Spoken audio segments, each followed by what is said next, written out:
Hello students, welcome back to ePathshala again. This is the second part of the lecture on phase diagrams and experimental petrology.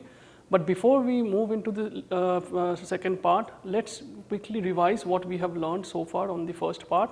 So we discussed about the definition of system, phases, components, just to a few important points to keep in mind, that how we define phases. So for example, in a system of basalt primarily made up of plagioclase and pyroxenes, the number of phases out here is 2, and the formula, the chemical formula of the plagioclase and pyroxene will give you the components present in that phase.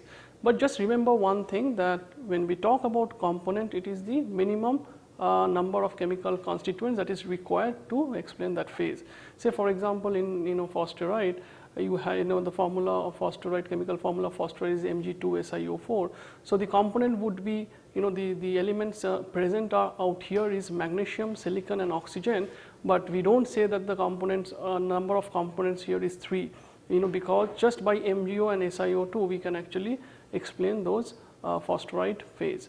So it is the minimum number of chemical constituents, and then we of course looked into how to construct a phase diagram, and we looked into the field of experimental petrology. Again, to revise, experimental petrology is a branch of petrology which simulates the crustal and upper mantle conditions in your laboratory. So you can choose your pressure and temperature, and you can choose your experimental run, we also called charge sometime, and then you can recreate the pressure and temperature, and you study what are the large scale processes or micro scale processes that is happening in the Earth's interior.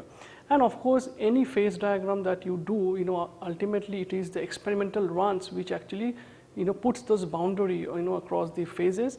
So phase diagrams are what? Basically these are the graphical representation of the phases, which actually tells you the stability of the phases. Just keep in mind that phase diagram don't tell you about the the possibility of a new phase or a phase that can be present in your diagram. It actually just gives you the stability of a phase and a different pressure, temperature or composition space. And then we said the phase diagrams can be of many type. It can be a unary system of one component, it can be made up of two, is a binary system, ternary system, and even maybe more than 3 components. So last on the part A we looked into the unary systems. Now on this part of the lecture, that is the part B of the lecture on phase diagram and experimental petrology, we will look into binary systems as well as ternary systems. So for example, a binary systems, there can be many types.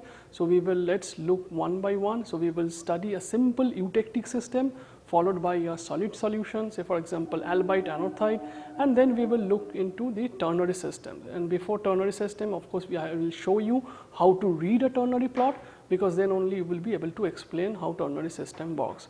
And few definitions I hope you remember from the last point, because we discussed about the Gibbs phase rule. It was proposed by Dr. Gibbs in 1876 to 78.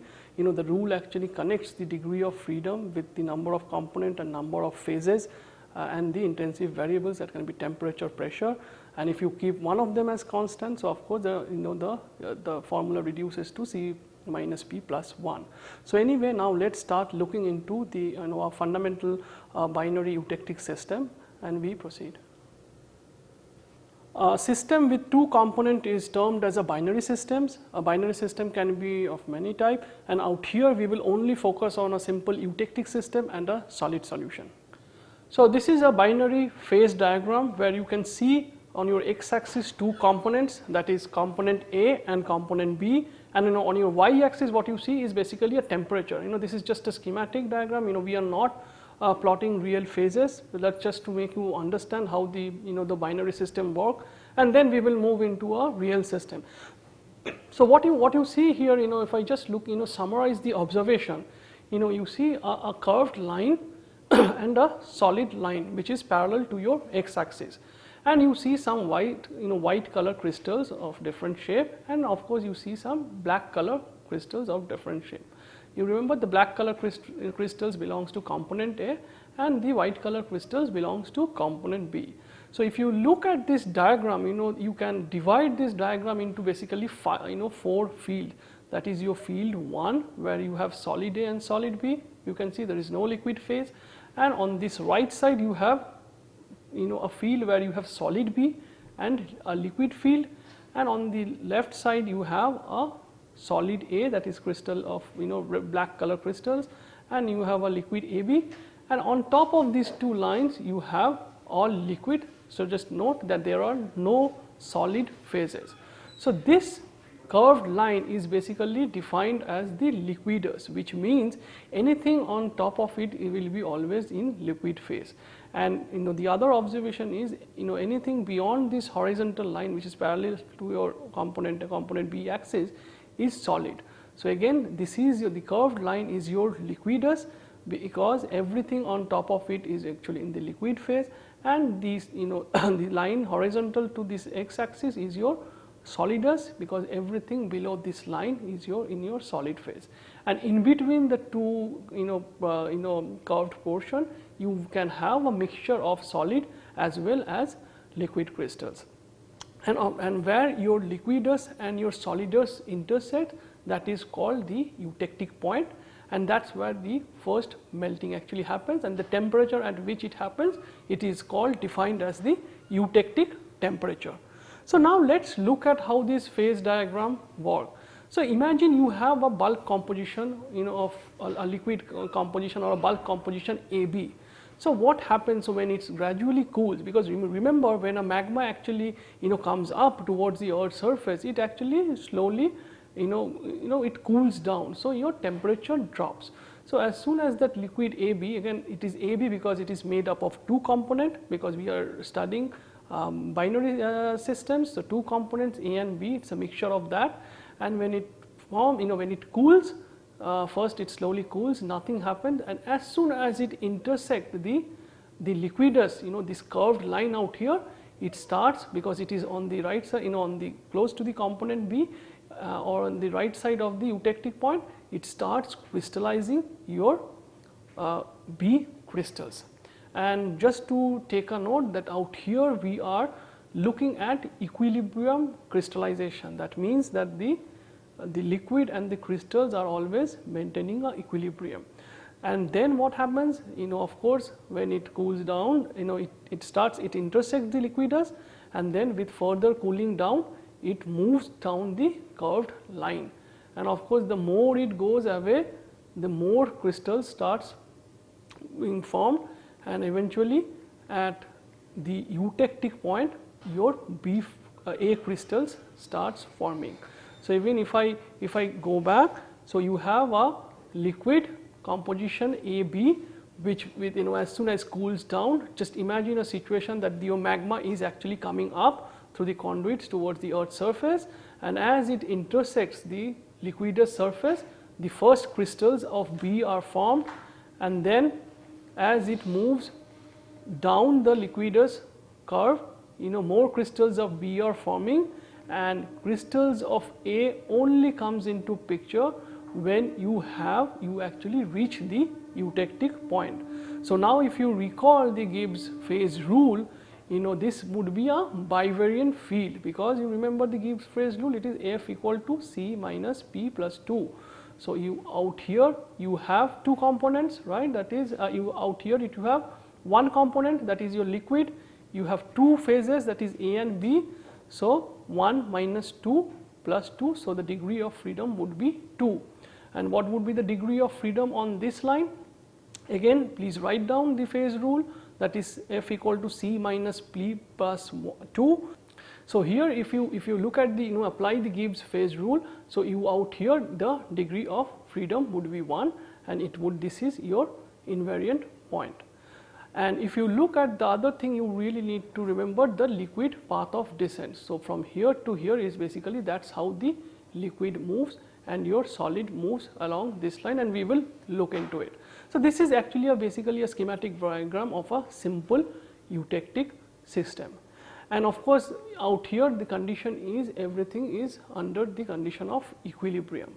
But in nature this is not always the case, because as soon as a crystal forms, when the magma ascent happens, it is very likely that the crystal can actually gets removed from the system, and a disequilibrium can be reached, and these are usually then the reactions are not balanced, because it's basically rapid cooling, or as I said, separation of crystal either by sinking or flotation, or a crystal can be protected or formed by the formation of rims and zoning. But in the bottom line, there is no equilibrium between the crystal forming and the liquid, because as soon as whatever crystal is formed, it is being removed.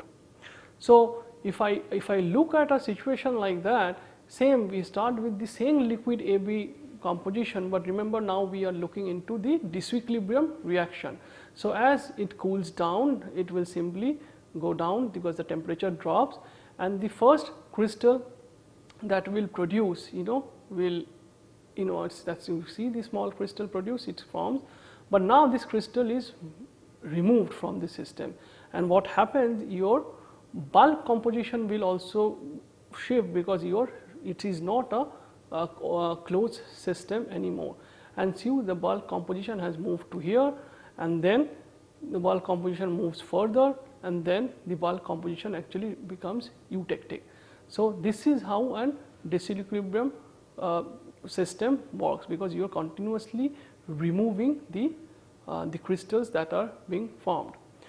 Now if we now apply, because so far we were just looking into components A and components B, a classical example would be your diopside anorthite systems, that is a pyroxene plagioclase system. So out here what you see on your x axis, on your y axis you have temperature, it's ranging from 1100 degrees Celsius to 1600 degrees Celsius, and on your y axis you have a mixture of, on one end you have diopside, and the other end you have anorthite. So as I said, you remember, this horizontal line is your solidus line, because anything below that line is basically solid crystals. So that is, you will only have diopside and anorthite crystals, and anything over this curved line, everything would be in the liquid phase, and that is why it is shown liquid, and the field out here is basically your anorthite plus liquid, and on this side you will have diopside plus liquid. So last time on the schematic part we looked into the fractional crystallization and equilibrium crystallization. Now we look into melting. So what happens if you actually heat up a rock containing diopside and anorthite?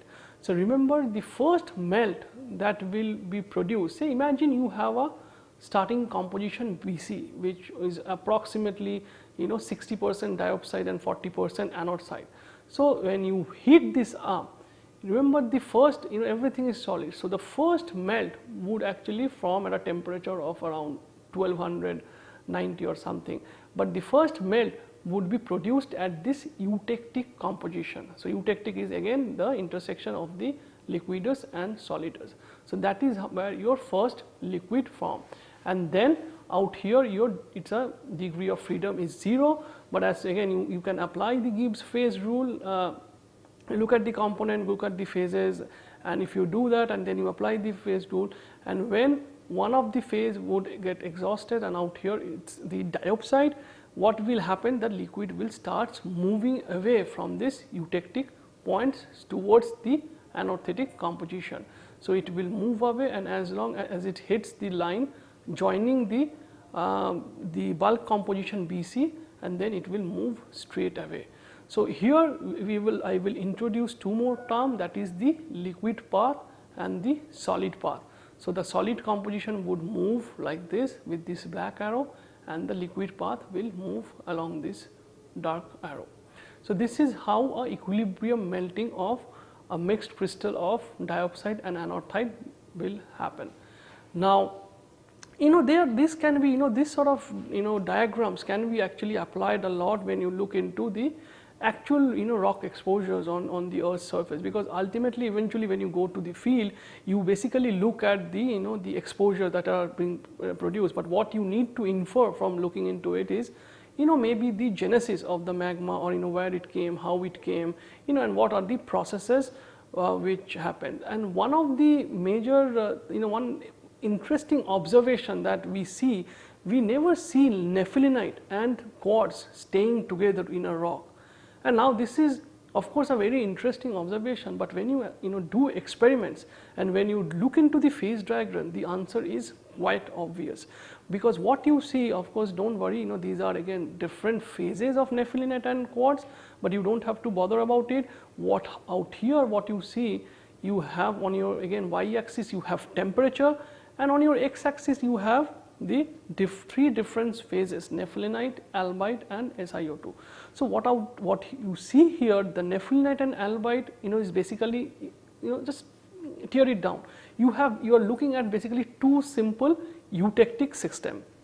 On your right you have the albite quartz eutectic system, and on your left you have your albite nepheline eutectic systems, and out here you have something called the thermal maximum, which means that none of the bulk composition on the right side of the line can actually eventually cross on the left side, or vice versa. If anything is there on the left side of the line, they cannot move into the right side. So that is why it is called a thermal divide.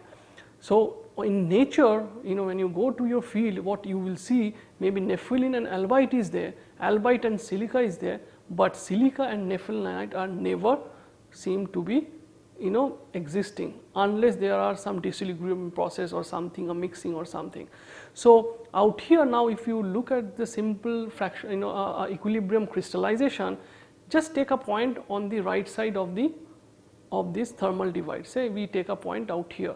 So it will cool down, and the first crystal to produce would be albite, but you see it cannot go on the other side. So it will go down this liquid curve, and eventually when it hits the eutectic point out here, it will start crystallizing quartz.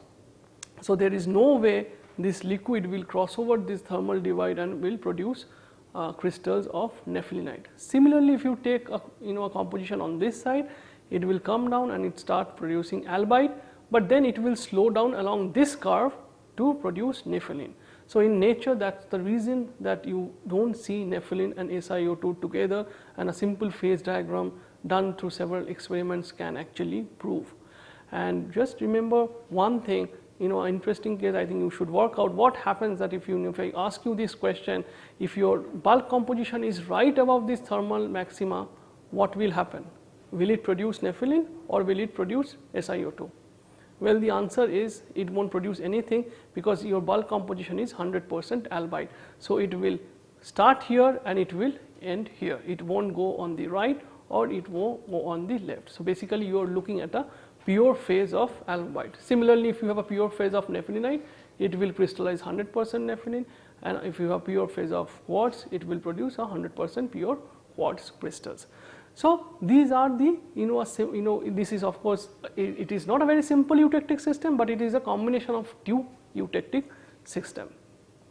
The other important eutectic system, of course, it is of different kind.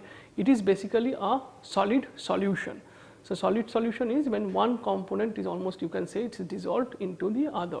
So again, let us start with a simple a component A and a component B. Out here again your x axis have this composition variability, and on your y axis what you see is your temperature. Again, let us take a liquid composition AB, A is this and B is this. As soon as it cools down, again imagine the magma coming up, it will start producing this solid solution out here, and then as it gradually moves, it will it will of course move down this this liquidus curve, right, because anything above this curve is liquid and anything below this solidus is solid. So it will move, and if you draw a line through the from this bulk composition out here, the last phase will be completed and you will get these crystals out here. So this is a simple solid solution. Similarly under disequilibrium, the scenario is little bit different. What will happen, the crystals forming here will eventually be removed, and your bulk composition will always move. And if it happens very rapidly, that's where I am sure in your petrography labs or in your book you have seen zoned crystals, and that is how a zoned crystals are formed, because these are under disequilibrium condition that the crystals form zoning, albite, anorthite, or another classic example, and then of course it will move. So I will introduce one more topic now, something called the lever rule, which is actually estimates the proportion of solid and liquid. So again, this is a system of phosphorite phyllite solid solution. So you see percentage of phyllite from 0 to 100. So this is the phosphorite end, and on your y-axis you see temperature from 1100 degree to 1900 degree Celsius, and we are considering a case of equilibrium crystallization, and the bulk composition is BC, and of course you remember this is your liquidus and this is your solidus, and it's a solid solution curve. So what happens, as soon as it hits the curve here and say at the location 1, it will form its first crystal, and then of course the liquid line of path will move along this curve at 2 and then 3 at 4. So for example, now if we want to calculate the proportion of solid versus proportion of melt, say take an example at 2, how do? We just draw a simple straight horizontal line connecting this x position and y position, and this fulcrum, which is actually the y, is actually from that we can calculate. So this length, that is the xy, it's actually the liquid proportion length, and yz is the solid. So now you can actually measure it, and you can just, this is the formula you can use, 100 into L by L plus S. So L is xy and S is yz, and L plus S basically is the total length y plus z. So this is actually a way you can actually calculate the proportion of solid and liquid in a solid solution. But for fractional crystallization, again it is, as you know, the crystal forming are continuously removed. So you have to look at the, if I ask you what would be the solid path, then it says there is an instantaneous solid path, which actually assume that the the minute or this fraction of second where the solid is forming is actually in equilibrium, but in reality the total solid path will actually jump from here to here. So ultimately, when if you have fractional crystallization going on, BC has theoretically the possibility to produce a pure phyllite out here at this point. So I think we are done with the binary systems, where we looked into, if I summarize, we looked into the eutectic system as well as a solid solution. Now let's look into ternary system. So in ternary system, as I say, it means ternary, that means there are more than 2 components, and out here we are looking at 3 components. But before we start ternary system, I think it is very important for you to understand that how a ternary diagram works. So out here what you see is a triangle with A, B, C on its apex. So A on its apex is 100%, it is a pure A. B again, it's on its apex is pure B, and C is pure B. And this horizontal, all these parallel lines along AC are the different proportions. Similarly, as you move away from this line BC, the component of both A actually, because on this line BC there is no A at all. So as you move away from this BC line, your A components starts coming in, and out here it is almost your 100% A. So this intersection actually, if you look at this intersection of parallel lines, it actually from this you can calculate the proportion of the mixture of component A, B, C. Say for example A 40, so out here A is 0, 10, 20, 30, this is the 40, B is 30, again B is 0 out here, 10, 20, 30, and again C is 30, C is 0 here, 10, 20, 30. So this line is basically A 40, B 30, C 30. That means it represents, this composition is basically made up of 40% A, 30% B and 30% C. And similarly you can work out all the possible different mixture conditions in this triangle. Just remember one thing, the apexes are the pure phases. So out here it becomes a little bit more complicated, but let's look into one by one. By this time you should be quite comfortable with a simple eutectic system. So now if we look at, say for example, look at AB, forget about everything on this diagram. So AB is basically nothing, it's a simple eutectic system.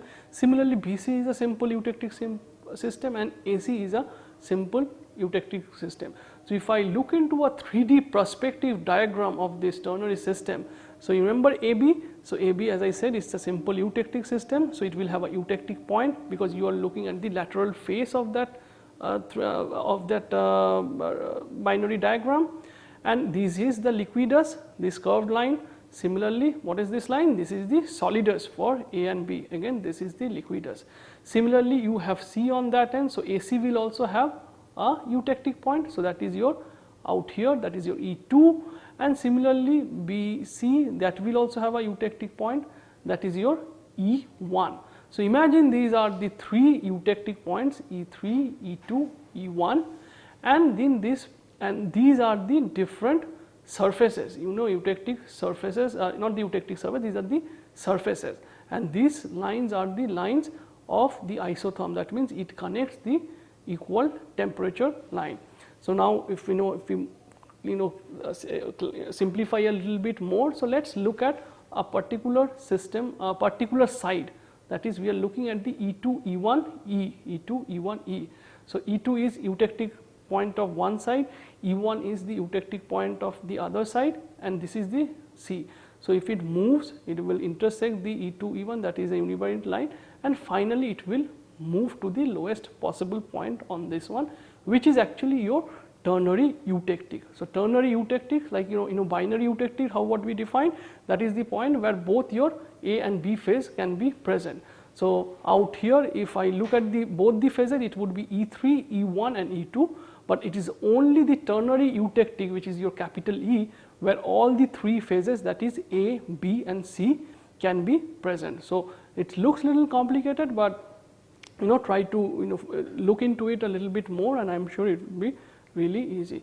So, again this is, and then this is this 3D perspective, and if you look at into a planar form, this is how it will look like. So, A, C and B, AB has a eutectic here, AC has a eutectic here, AB has a BC has a eutectic here, and the three eutectic, this is the the covariant line which actually intersect at the ternary eutectic, denoted by E. So, how it works out, I will give you a simple example.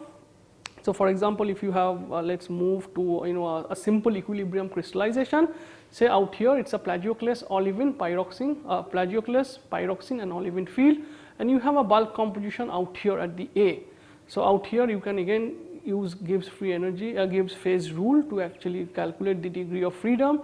So, now as the cooling starts, so you can see the isotherms 1700, 1600. So, the isotherm will move right away from the olivine apex, and it will move unless and it will just start producing crystallizing olivine, and only you see only olivine crystals are formed, and only these red crystals, which are the plagioclase, they will crystallize when actually it hits the cotectic line out here, and then it will move away from towards the ternary eutectic point, which is the capital E, and at that you can see the blue crystals are there. So, again if I look back, the easiest way to do is draw a straight line right from the apex of the olivine, because that the olivine crystal will be producing, and it will decrease, and then unless it hits the cotectic line out here, it will produce pyroxene, and then finally it will move towards the eutectic line to produce all the. So, at this point you see that all the three colors, that is the three phases, are present, that is your plagioclase, pyroxene and olivine. Similarly, we can start with simple a composition on the plagioclase field, this purple color field, and as it moves, the plagioclase crystals forming, and the composition is moving from the plagioclase apex. As it hits the covariant line, it will start producing the white color crystals, which is your olivine, and then finally at the ternary eutectic point, it will produce pyroxenes. Similarly, if you are on the pyroxene plagios, so of course you do not expect to produce any olivine, so it will only end up at the now you can treat this as a simple eutectic system of plagioclase and pyroxenes. So, this is how a simple system, simple ternary systems work, and we can of course same way apply the river rule as we applied in the solid solution. What you can do is you can as you move away, this is the this is the fulcrum, and this is the length of the liquid, and this is the length of the crystals, and you can calculate the lever rule using this.